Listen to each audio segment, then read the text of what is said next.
greatest music ever created and how it ruined our lives. With special guests, Testament's Chuck Billy, and recently back in Megadeth, Dave Ellefeson.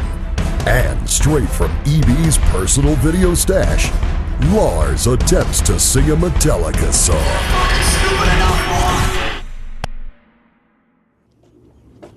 Hey, hi, I'm Eric Braverman. My friends call me EB. You should probably call me Seshla, the Windwalker. Welcome to another series of the greatest music ever created and how it ruined our lives. Today I'm at Megadeth, again, trying to go and interview Dave Mustaine. I made the mistake of just walking through sound check, so he had the security guards and other people throw me out. So I'm going to try to get back in. If I can't get his crazy butt to sit down, I'm going to get Chuck Billy from Testament or Dave Ellefeson from Megadeth, newly reunited into Megadeth. And I think I'll grab something from my old vault, Lars singing a Metallica song. Get your Pepto-Bismol ready. Let's go. The greatest music ever created and how it ruined our lives.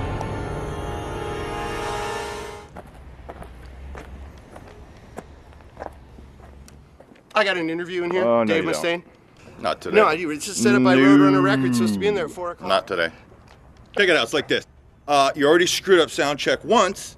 All right. Mustaine said you come back here again. Hey, what are those Wu-Tang Jordans you're wearing? Hey, yeah, they are. I got plenty more where those came from too. Go back and tell your other gorilla friends I'm here waiting for them. Hey, Cornelius, Zero called. They don't want you back here for the luncheon.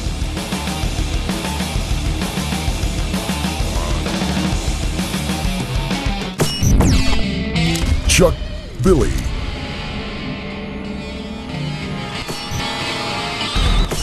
It seems like I can always count on Testament to be with some kind of awesome other band. Like, you guys go out and do tours on your own, but when you're with another band, it's like an awesome band. There's no bull crap. Like, almost like the perennial best opening band these bands can get. You're with Judas Priest, you're with Iron Maiden, you're with Slayer, you're Megadeth doing this thing, they have you come out.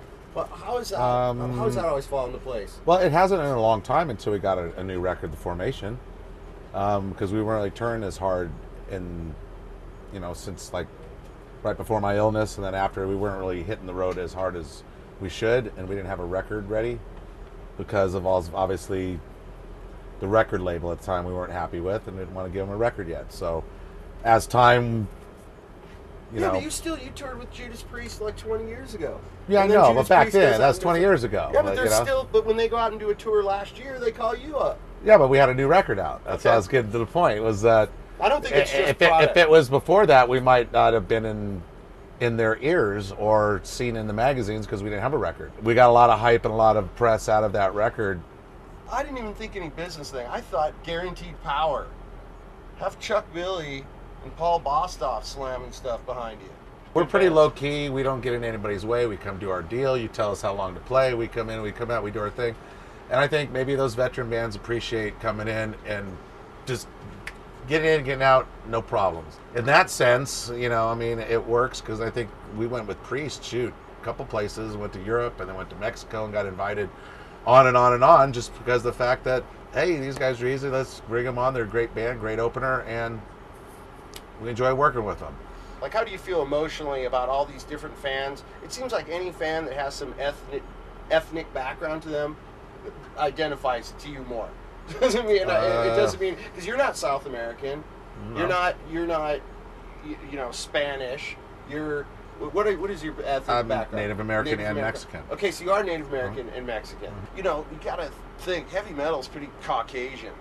Oh yeah. Totally. So yeah. To have someone that heads up a band like yours, but do you ever think about that? Is that have an impact on you or your feelings? Not really. I haven't really let that affect me. I am who I am, and that's I'll always be, I guess. Well, you played in Mexico recently, didn't you? On the Priest thing. But I thought you had something going on there recently, but I just wondered if you had a more emotional connection or a cultural. Well, it's definitely, like, for example, an American tour. We get to New Mexico, the natives come out, and it's crazy crowd, and it's off the hook. Yeah. Yeah.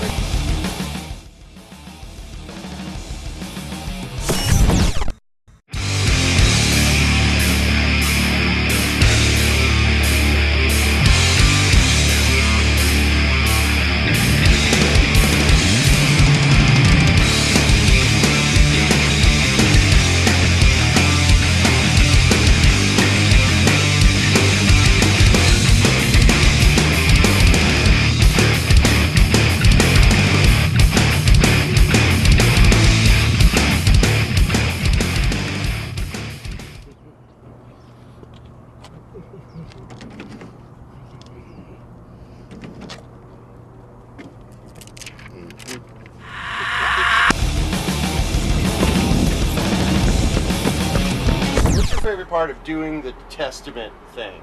Well, right now it's definitely performing live and having the fact that we have close to the original members. I would consider Paul being an original member because he was the first one after Louis left and has been in and out of the band a few times. So I would say that is the thing, us being able to do something that we started, so many years ago, and especially on this tour here, we're playing the Legacy, something that we never just planned to do that, Now, how did you pick that album? Of all the well, albums, they wanted Practice We Preach, and they wanted something 20 years old. And we're like, well, 20 years wasn't practice. Who's they?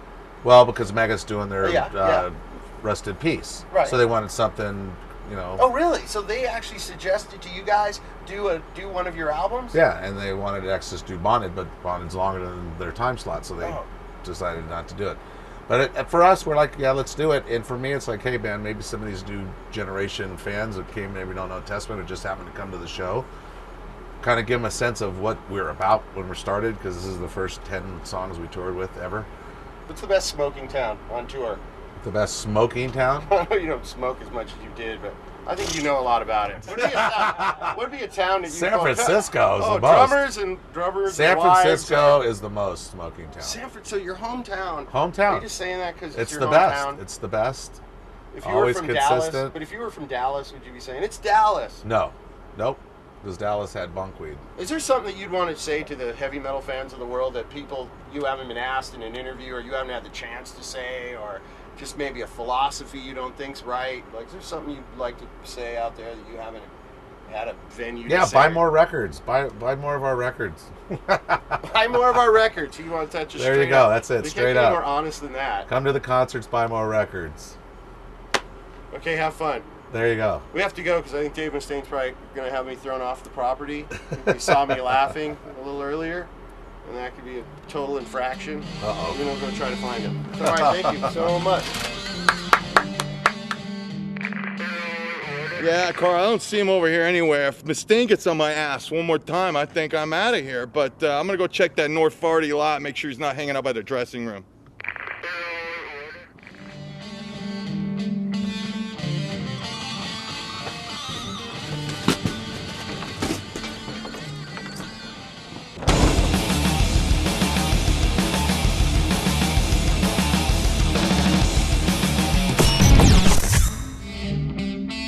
Dave Ellefeson.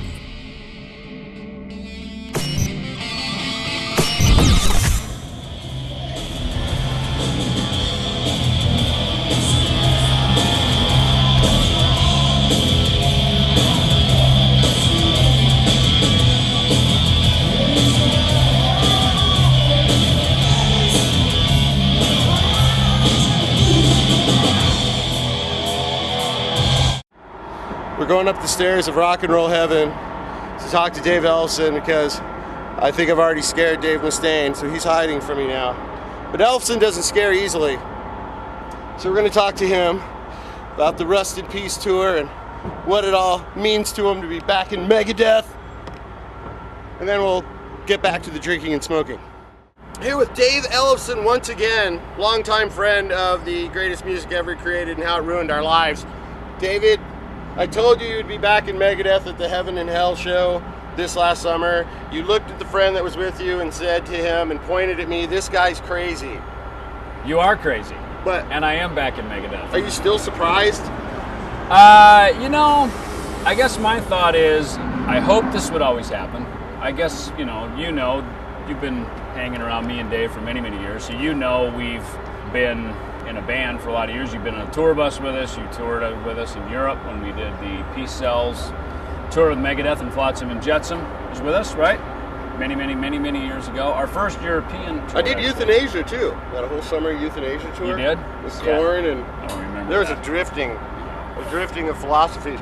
Yeah. Who do you think benefits most from you rejoining Megadeth? Is it Dave? Is it you? Is it us, the fans? We all do. And I think that's the deal, is that for someone to win, meaning someone has to lose, then that's no good. When everyone wins, that's the way it's supposed to be. In order for everything to line up the way that it did, was something that neither Dave could plan or I could plan. And I think that's the beauty of it, And I think this 20th anniversary Rust in Peace tour is something that just came at a moment in time. I mean, as you know, this is going to be a big year with the big 4 shows in Europe. Slayer, Megadeth, co-headlining a big arena tour this year. And it's ironic that when that got pushed back because of Tom Araya's surgery, my first thought was, I should call Dave. Because it just hit me like, man, this might be the parting of the tides right here. You know what I mean? Okay, great. Pass. Obviously, I got And this you got far. back here I again. got Okay, this that's far. good. Come on, buddy.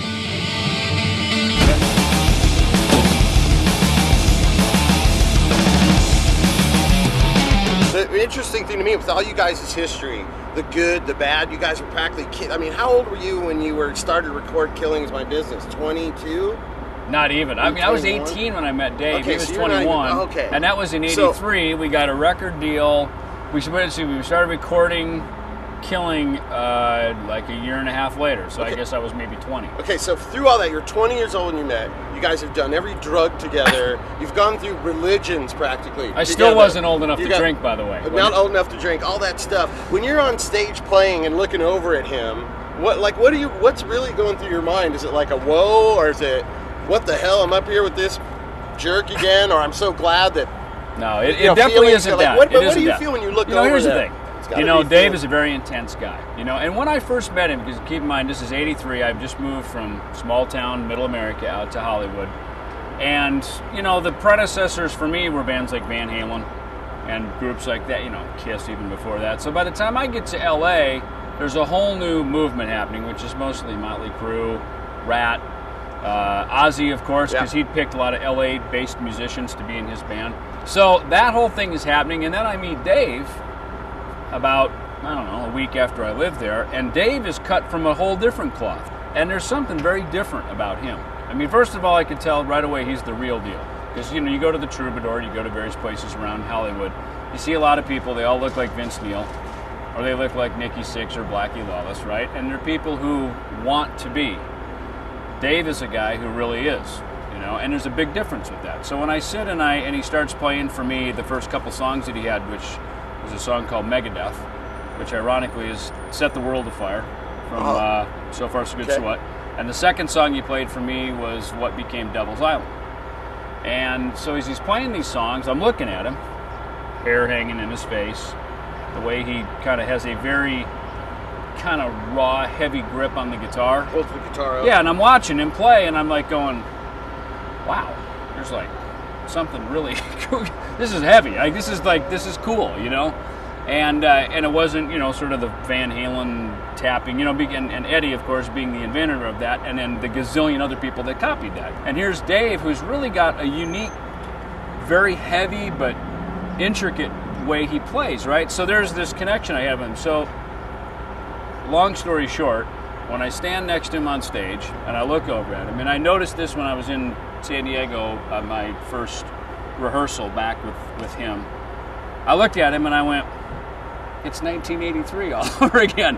And I just looked at him and he's, same thing, standing there playing, hair hanging in his face.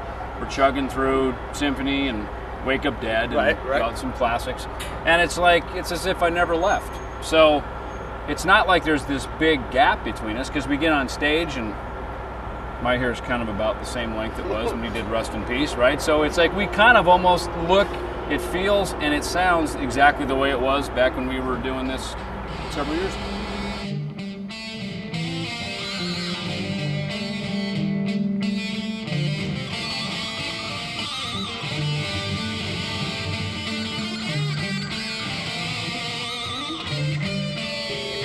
Oh, this is Mr. Wu-Tang Tennis Shoes.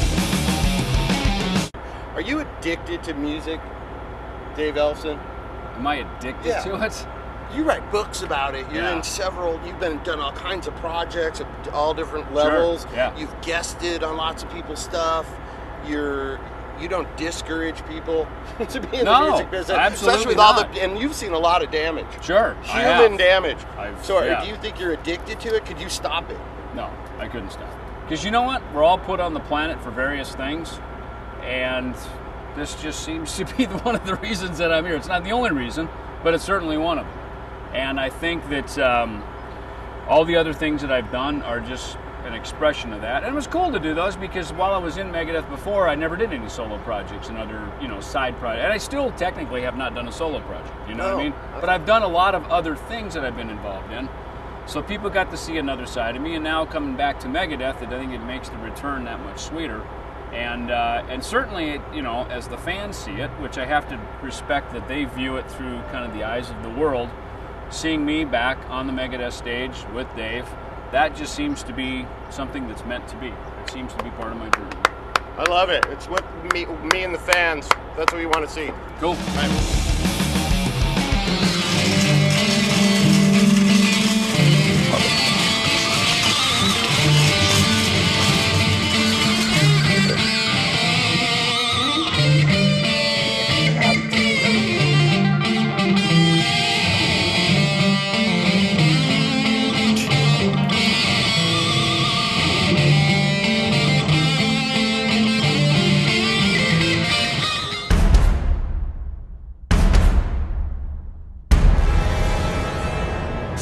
Heavy metal fucking rules, man! Yeah! We've done it 3 times on this tour, so what better place to end it than right? Shut up and get on with it. This is really silly. Check this out.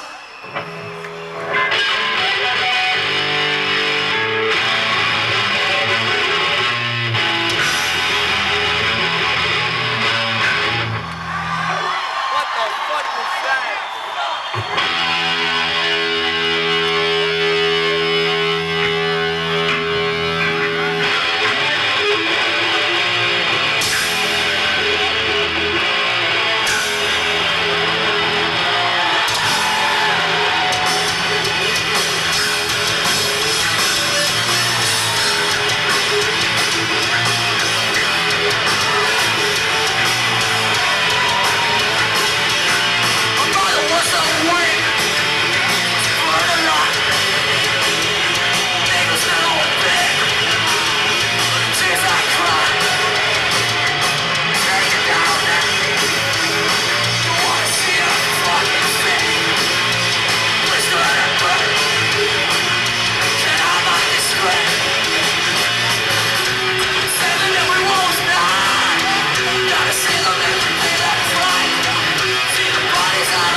Oh, hey, good times, right?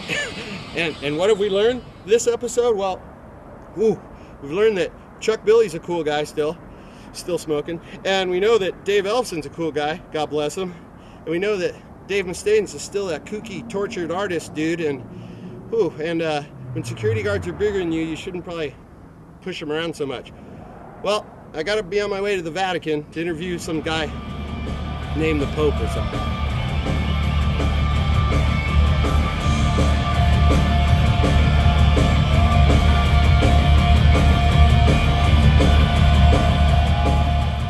We And thank you for watching our show. We'd like to thank our special guests from Megadeth and Testament. And we'd like to thank our sponsors, Smoky Amps, Zinky Electronics, and Musicians Discount. And now it's time for something more entertaining.